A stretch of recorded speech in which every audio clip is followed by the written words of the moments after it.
Hi, everybody. I salute you with love and respect. SteelOrbis organization, thank you so very much.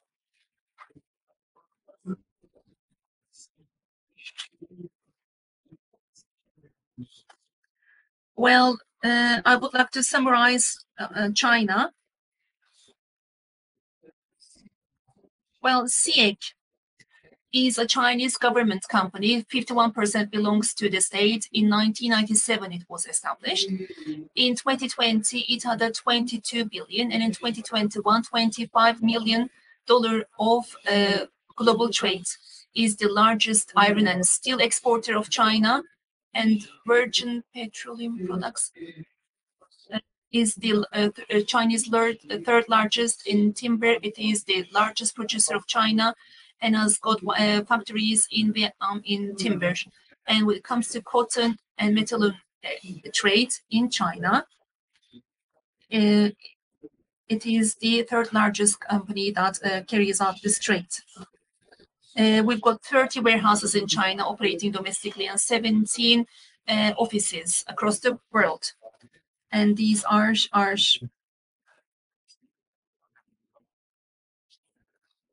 yes, our offices. Uh, so China liquid steel production. This year, what we see is that especially the daily production is 2.4 million tons. It was up to 2.9 million tons last year. The reason is that 2.2 million ton it remained at. It's because producers could not achieve the margin that they desired, and the winter conditions have also set in. That's why local producers have halted their production. Capacity utilization rate, especially in 2021, it saw a record 92% of capacity utilization was achieved, which was 1,030 million tons of annual production. But in 2022, that 86% of production utilization that was achieved. We seem that it is going to be achievable by the end of 2022. 5.2 million ton of exports was done by China in terms of iron and steel compared to September. 200 million tons of more exports took place, and the total exports monthly average was 5.7 million tons. Flat steel, as you all know, China, it is 55 to 60% of the overall flat steel trade. In 2022, it was 3 million ton.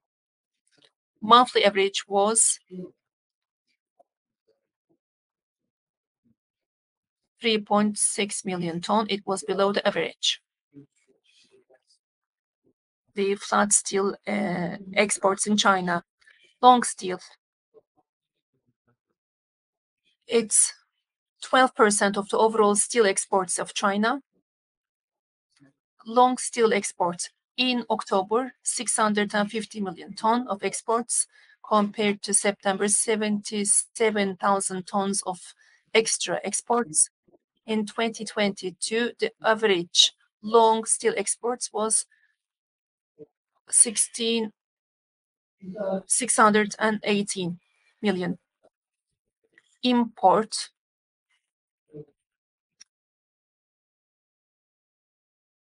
look, it was 50 million tons of extra in September. Some of it was imported from Russia. And in the previous periods from this Far East Asia, Middle East, and Africa, import was done. But we don't see that such an import carried out by China. So import appetite of China has not materialized this year. In 2022, on a monthly basis, 65,000 tons of log was imported, and slab import was 168,000 ton less on a month-on-month basis. Looking at the China analysis. So if we analyze China, it is 1.2 million tons. In terms of production, it was 1,030,000,000 tons, which is 89. No, on a daily basis, it is. This year's production seems to be lower than previous year's production. Last month, no. 2.8 million per day production last year. This year it is 2.2 million tons. So it seems to be below the numbers of the previous year. Exports of China on a year-on-year basis. In 2021, it was 65 million tons. In 2022, again, it is above this numbers, or else similar, close to this numbers. So looking at the average on a monthly basis, it was 5.7 million tons average monthly. So on an annual base, it is in 2022, overall exports will be total of 68 million tons. That is what it seems. And here the iron and steel import. In 2021, it was 28 million tons. Now in 2022, the import rates numbers, we will be seeing them and comparing them. China's exports, its ratio in total production is 5 to 6%. Well, all in all, China is not a large exporter, but in total production, of course, in terms of total production, these numbers go up to 60 million tons compared to Turkey. For instance, Turkey is a much of a larger export compared to China in terms of its exports to total production. The total production of China, comparing with the global, China is shooting up to 53-55%. Its share in the total world production. Moreover, exports. It is China does 13 to 15% of the overall exports of the world in iron and steel. This is the scrap usage of China. Looking at the global market, we see that this is very low. It's between 15 to 16%. And this is a summary table. Last year is compared with 2021. In the first 9 months, Chinese exports, there is a decline, around about 1.7 million tons of reduction. However, this year, of course, exports numbers, compared to the previous years, it is higher. So there is a 30% of increase in terms of value compared to the export value of the previous year. Looking at the import, it is 31% of decline in terms of volume. Last year, it was 20 million tons. This year, it is 40 million tons in the first 9 months, which is a minus 8.5% of decline in import. It is a net exporter. Export minus import. We see that China in 2022 has a surplus of 37 million. There is a foreign trade surplus. On a value base, it is a 50% of increase in terms of foreign trade surplus. Looking at China, one of the problems that we encounter is the housing sector. Why is it vital for China? Because its share in the overall economy is about 15 to 20%. It is really valuable for the overall economy, just like in Turkey.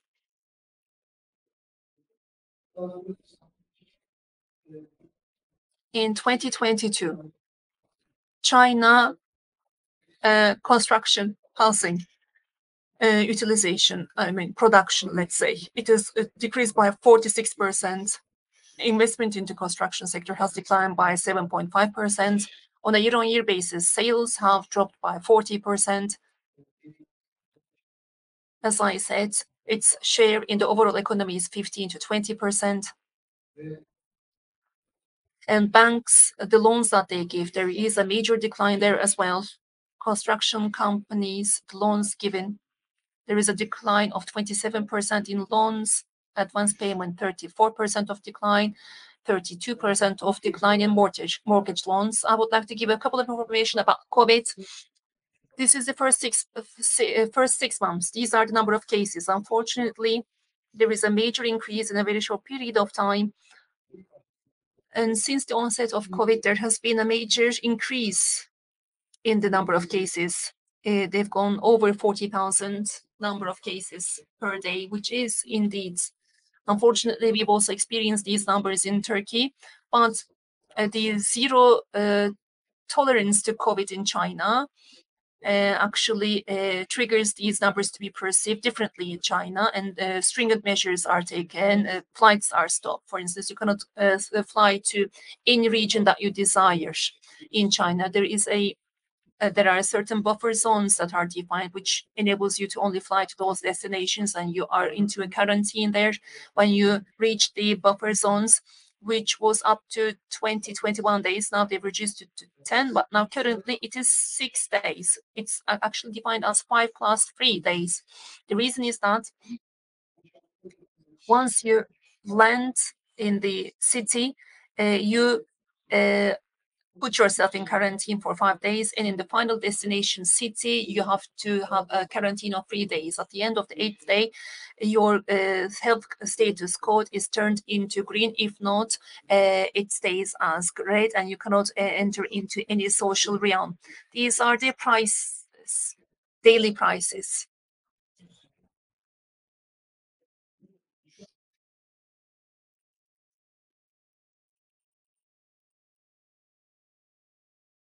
It doesn't seem to annoy Turkey that much. I mean, the daily prices of China. And I can say that China is not that active in these territories. And in ore, for instance, coal, slightly there was an increase today. Thank you so very much for listening to me. If you've got any questions, I will be willing to answer them. Çok teşekkürler Hüseyin Bey. Soru var. Evet. Mikrofonu alabilir miyiz lütfen ön sıraya? Buraya lütfen.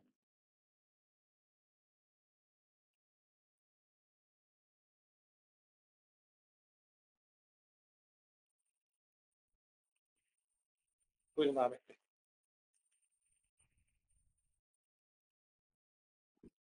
Hüseyin Bey, teşekkür. Hüseyin Bey, I'd like to thank you very much. I have two questions about the real estate sector. As you all know, in 2018, 19, and 20, new constructions have dropped, but all of a sudden there came building problems. But in China, as far as I see, building real estate supply declined very sharply in 2023. Do you expect increase on the constructions of buildings? And my second question is as follows: because of the corona sanctions, China directed towards steel importation because they decreased their production. Is it going to happen again for this year? What can you say?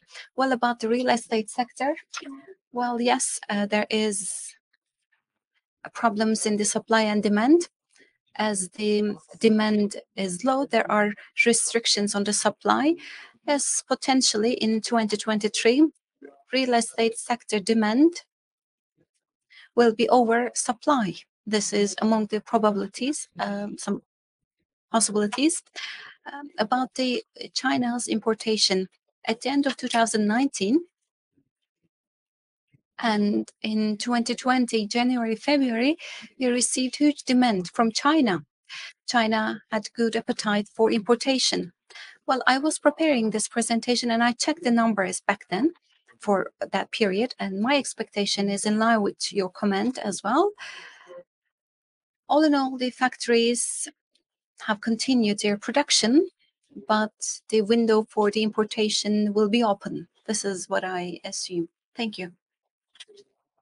I guess there's another question.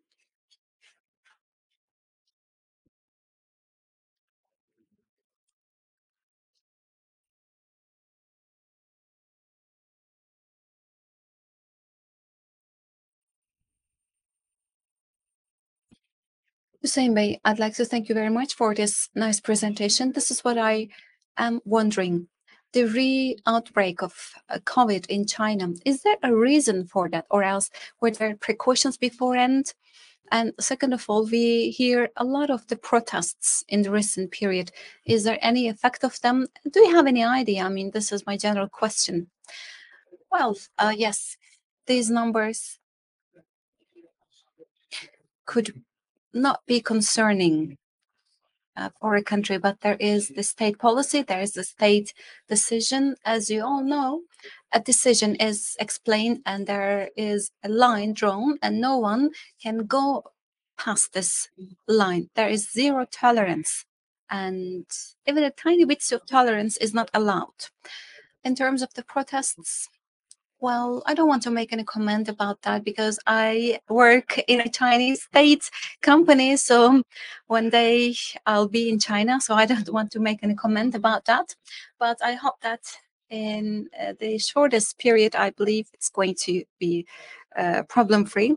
And flights to China have decreased a lot. There's just one flight to China, but now it is twice in a week, and you can't fly to Shanghai directly. You don't have that option. You can only go to that tampon, that barrier regions. I hope we'll see good results in the near future. Any further questions for Hüseyin? I guess there's no further questions. Well, Hüseyin Bey, thank you very much.